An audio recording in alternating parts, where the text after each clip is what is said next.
welcome to another episode of Clearing Up the Past. I'm Big Sis Gen Xie, also known as Erin. As you undoubtedly already know, it's that time of year. The holiday season is upon us and it's going strong. My little brother, Millennial Dave, and I have been busy with the holidays. We live in different parts of the country, but we both had some different family issues going on we've been dealing with, and just life in general, and as such, we've been slacking on recording. But today, we are changing that.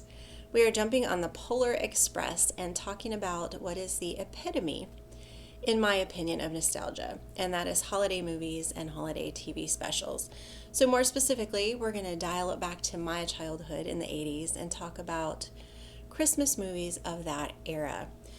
Now, this was my idea, and I wanted to do a series just touching on some of my favorite Christmas movies and holiday specials from the 80s, and I should probably build up to my favorite, but I'm just going to start with it. I'm just going to jump right in, right off the bat. We're going with my favorite. So my favorite Christmas movie was made in 1983, but was set in the 1940s on Cleveland Street in Illinois. The story features a young boy, Ralphie Parker, and focuses on Christmas time through the eyes of kids. So in the beginning, Ralphie even comments that the entire kid year centers around Christmas, which, at least from my childhood, resonates as true. And yes, I'm talking about A Christmas Story. This movie fills me with warm, fuzzy Christmas memories through watching Ralphie experience his memories, because it brings back all of mine. So from the opening scene of the house exterior with the music and the narration where adult Ralphie was talking about good old Cleveland Street, to the closing scene where his parents are sitting in the dark by the lit Christmas tree watching the snow fall gently outside, I don't think you can get much more holiday nostalgic than this movie. And even though it's set in the 1940s, I think it's extremely relatable, which also kind of ties a common thread through generations. So in other words, childhood holiday nostalgia is universal. I posted a clip of this movie on our Instagram page, which, by the way, is clearingup.thepast. So please follow us if you don't already. And I got an interesting comment from one of our followers, and she said, probably my least favorite Christmas movie. And then she explained that she didn't like the Wonder Years style of commentary from adult Ralphie. And I have to say that the adult Ralphie narration is one thing that makes me like the movie so much. It gives even more of a nostalgic feel because it's literally an adult being nostalgic for his childhood. Consequently, I love the Wonder Years as well. So I guess I enjoy and appreciate that style of cinema, but we've all seen the movie, so I'm not going to get into the plot or the characters. But I did want to mention that the movie was partially filmed in Cleveland, Ohio. I'm from Ohio and currently live in Ohio, so that's kind of cool for me. The rest of it was filmed in Canada, but the house exterior and Higbee's department store were both located in Cleveland. And in fact, the Christmas Story house is still standing in Cleveland and is now a museum that you can visit. I still haven't made it there. It's about a 3.5-hour drive for us to Cleveland, so it's not a quick trip, though we could do it in a day. So I definitely plan to do that soon. I'll have to do another video on that when we do go. So my only criticism for A Christmas Story is that I find some of the scenes where Ralphie is daydreaming to be a bit slow. I mean, after seeing them, I don't know how many times I've seen this, 50 times or more, they're just a little old. So an example is like when he's imagining protecting his family from Black Bart, or when he daydreams that his teacher is giving him an A+++++, and so on his theme paper.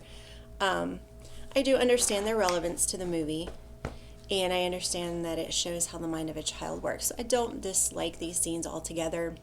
They just aren't my favorite parts of the movie, and it's the reason I'm not giving the movie a perfect rating.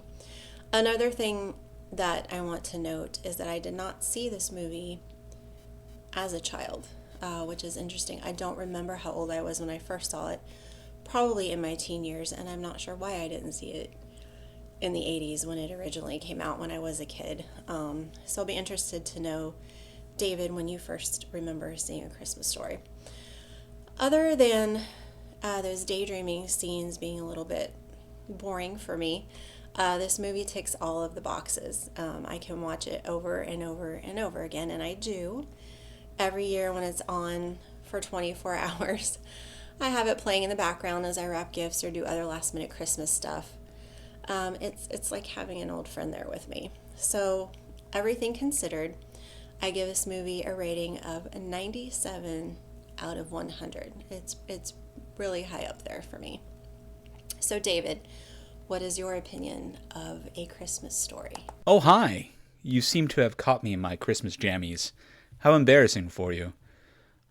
Erin actually just reached out and wanted to discuss A Christmas Story, the 1983, I believe she said, production that is near and dear to a lot of people's heart this time of year. I am going to give a different opinion on The Christmas Story, one that might actually be a little closer to the feedback that she received. But in true Christmas Story redemption arcs, I think you'll find I come around on it a little bit as well. So when I think of The Christmas Story, A Christmas Story, I should say, I firstly remember, Aaron did ask this, I firstly remember seeing it like always. I don't remember a time where it wasn't in our lives. So obviously from earliest recollection of watching Christmas movies and things like that, it obviously had already been a part of what we watched as a family, as I believe probably a lot of people my age have the same story. And I don't remember like loving it as a kid necessarily. More what I remember is it just kind of always being there. And then as I became a teenager and they started showing 24 hours of A Christmas Story on TBS and stuff like that, I started not resenting the movie, but finding it became one of those things that seemed a little overdone or cheesy or cliche, a little gaudy around Christmas maybe is a good way to put it. So I don't have that warm nostalgic feeling quite as much as I entered into my adulthood. However, that being said, I do think that in the last few years in particular, watching it with Kira, who does enjoy it, and I don't think has some of those same negative connotations in the middle of her life, being able to enjoy it with her unironically has been a big change. Also, since I now have a daughter who's about to turn 3 a couple days after Christmas, I think I've really started to kind of let loose some of my like angsty, like it's not cool type of mentalities on a lot of things so that I can enjoy them with her and be able to do so unironically. So I think that I've kind of come back around on it quite a bit. Then they released A Christmas Story in 2022, I believe. And that kind of also added another element to it because, to Aaron's point, and maybe we'll do a completely separate video on just Christmas Story at some point in time. But to Aaron's point, Ralphie really represents an adult trying to capture Christmas nostalgia.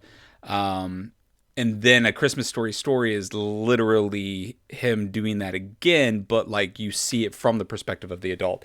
In the first one, you see the perspective of him as a child, but in this one, it's the perspective of him as an adult trying to give his children that same experience, going back to his hometown after the death of his father.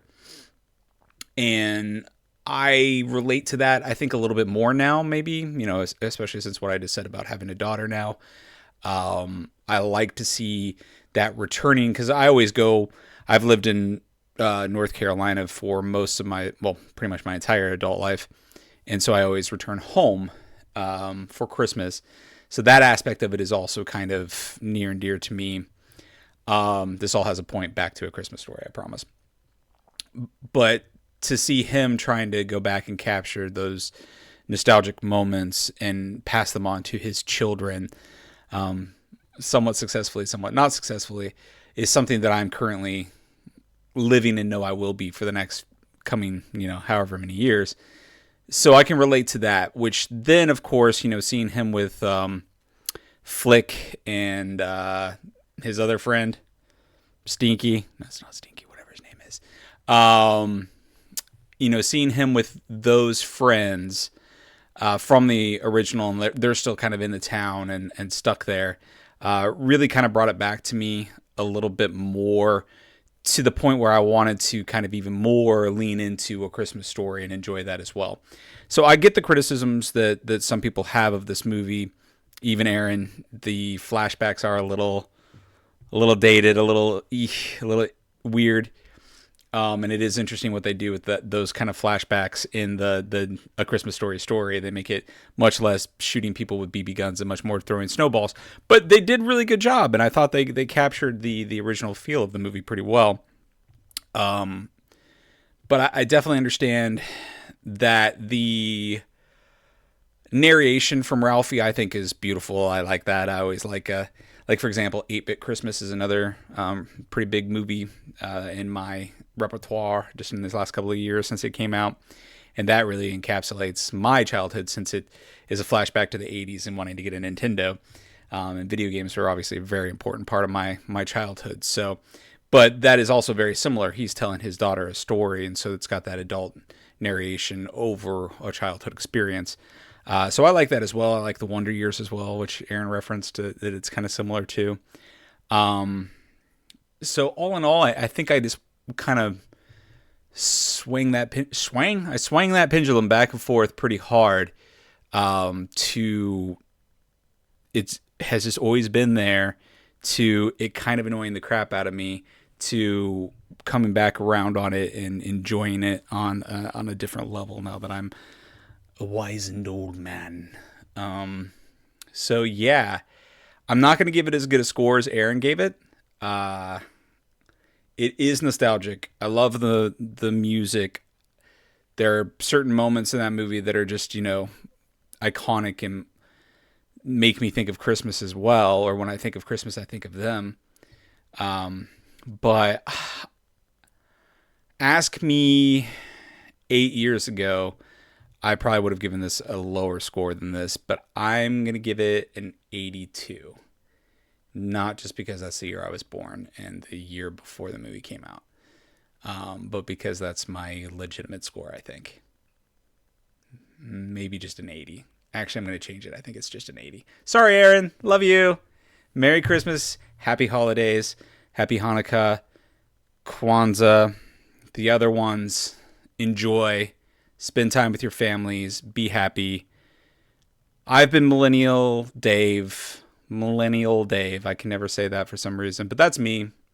And hopefully I didn't upset too many people with this one, because I know it's kind of a contentious topic, this one. But A Christmas Story, I will watch it again. It's almost Christmas, and I will probably watch it within the next day or two. So it's part of my life one way or the other, but I do enjoy it more than I used to.